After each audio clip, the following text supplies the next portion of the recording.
Hi. So 80% of success is mindset, which is why I talk so much about how to cultivate happiness and confidence. Because to really stop dreaming and start living, we have to be the best version of ourselves. I'm Sablin. This is my channel, Relative Growth, and thank you for joining us. Today we're going to talk about 10 simple ways to boost your confidence. If you haven't already done so, go ahead and give this channel a like and subscribe. Make sure you hit the bell so you get notified. We send out new videos once a week and sometimes more often. So, confidence. Some of us have it. Some of us, it was developed within us when you're little. You can actually see it if you're around little kids. You can see the ones that their parents nurture and help increase their confidence. And you can also see the kids that are just naturally confident.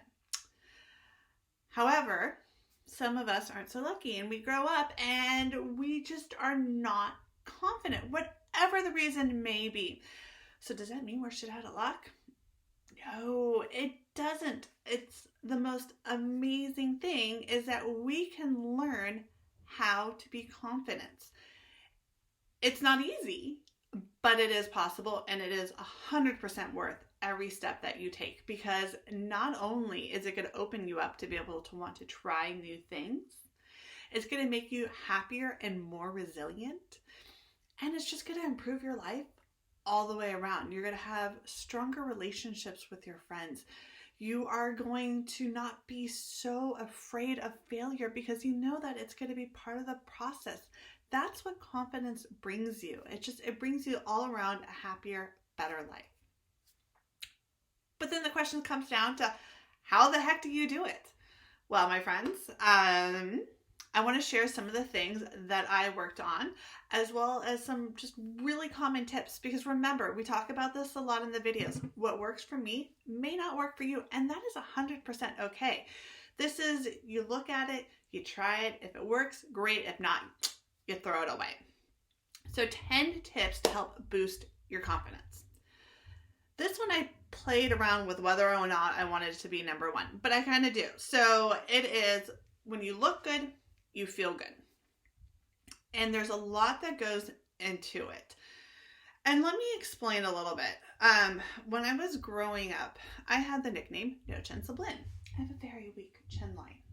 Still, I can't believe I just did that. It still is something that's sensitive to me. And when it's such a front and center part of your body, I did not feel good a lot of the time. And I spent years obsessing about it. And I share that with you because what I had to accomplish and what I had to realize was that this is just one aspect of who I am as a person, and my weak jawline does not make me any lesser of a mother, of a partner, of a leader, of a blogger. It does not make me any less of that. And so I had to come to accept that this was just a trait of who I was. And I spent a lot of time trying to figure out other aspects that I loved about myself. So you know the drill. You get up in the morning, you stand in front of the mirror, and you're like, oh, I don't like this. I don't like my thighs. I don't like my skin. Whatever it is. Change the mindset to where you get in front of the mirror and you're like, I have pretty blue eyes. My legs are looking really good today.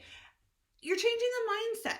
And it's going to take time because you have to fake it until you make it, because you may not necessarily feel those things in the beginning, but find the aspects of what you like.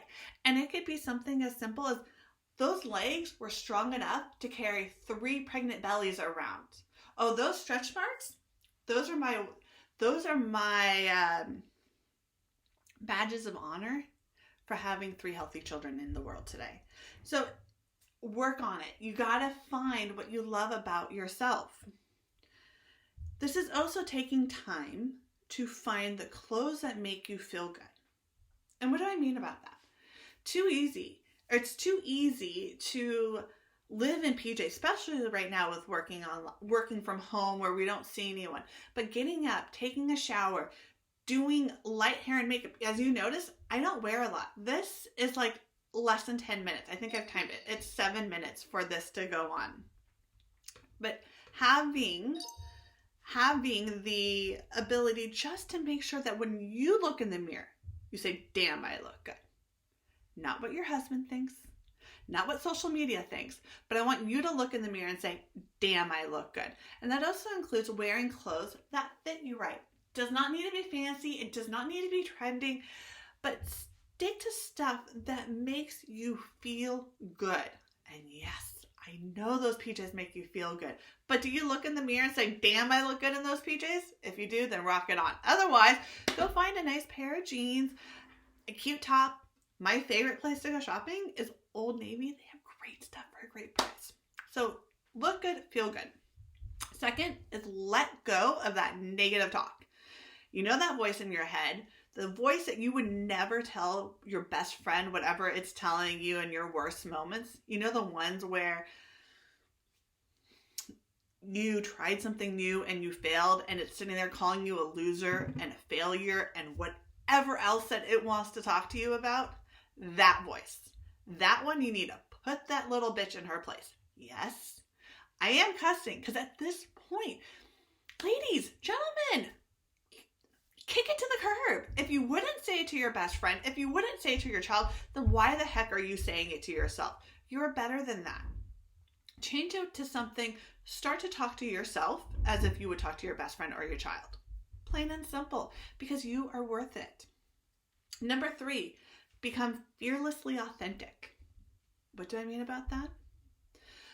Building your confidence is knowing exactly who you are. And to be able to know exactly who you are, that is knowing what you stand for. What are your values? What are your priorities in life? What are your goals?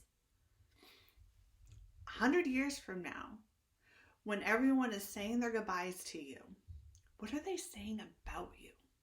What have you accomplished? Now, knowing that and setting up to have your daily life live with intention and purpose is going to build your confidence when you have to say no to someone that is not aligning with your goals, your values, or your priorities. So learning how to become fearlessly authentic is number 3. Number 4 is surrounding yourself with people who love you. Because you know what? There's probably a good chance that you allowed some very toxic people into your life because you didn't love yourself enough at that moment.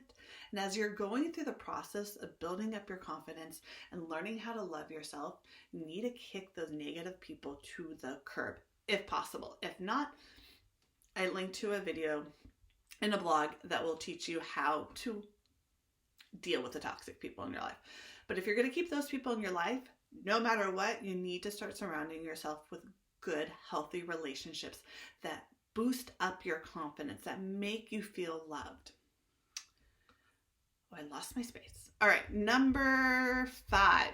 That's where we're at. Set small goals. And these could be healthy habits. These could be little things that you want to do.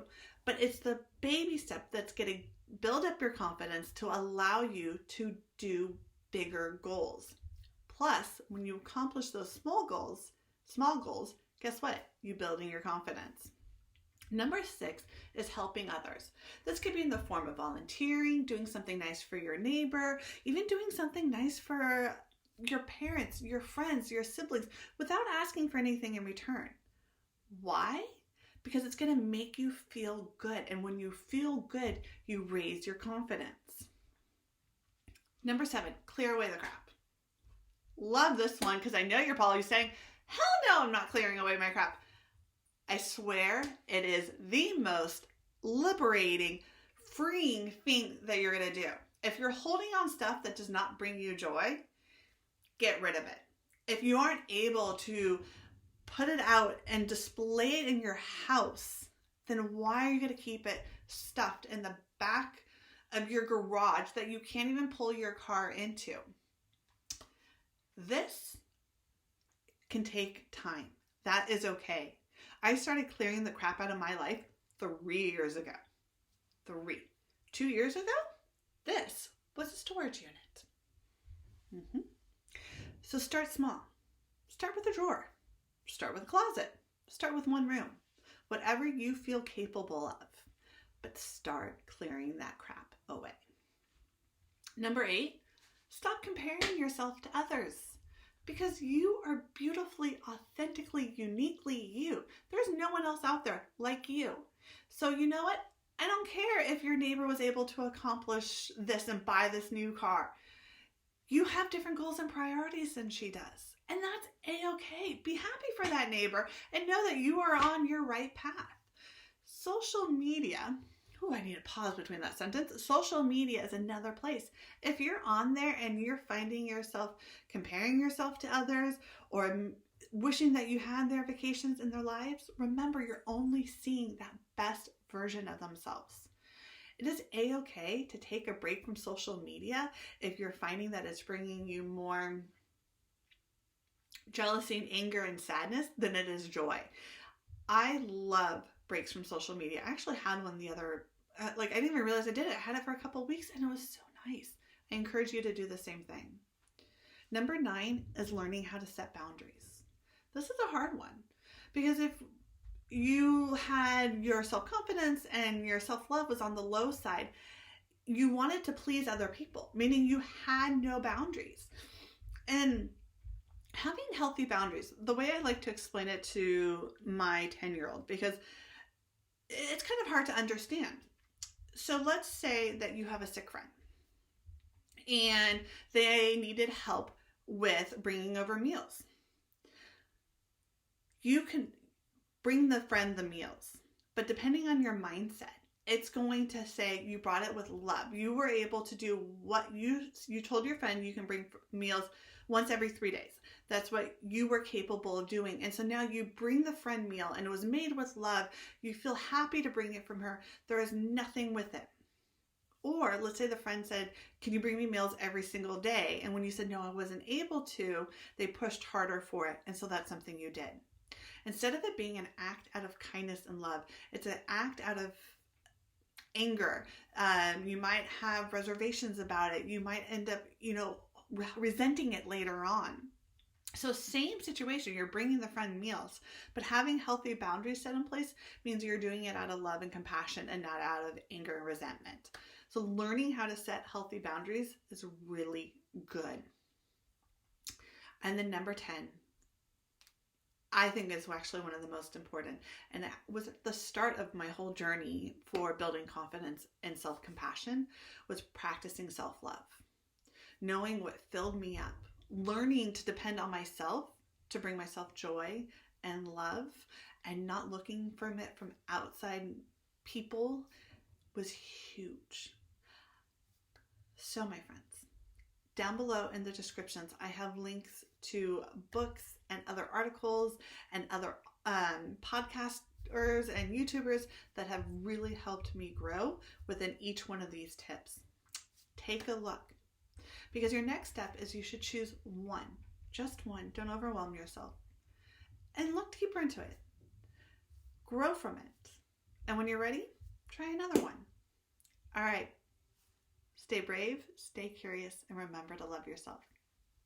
Till later. Bye.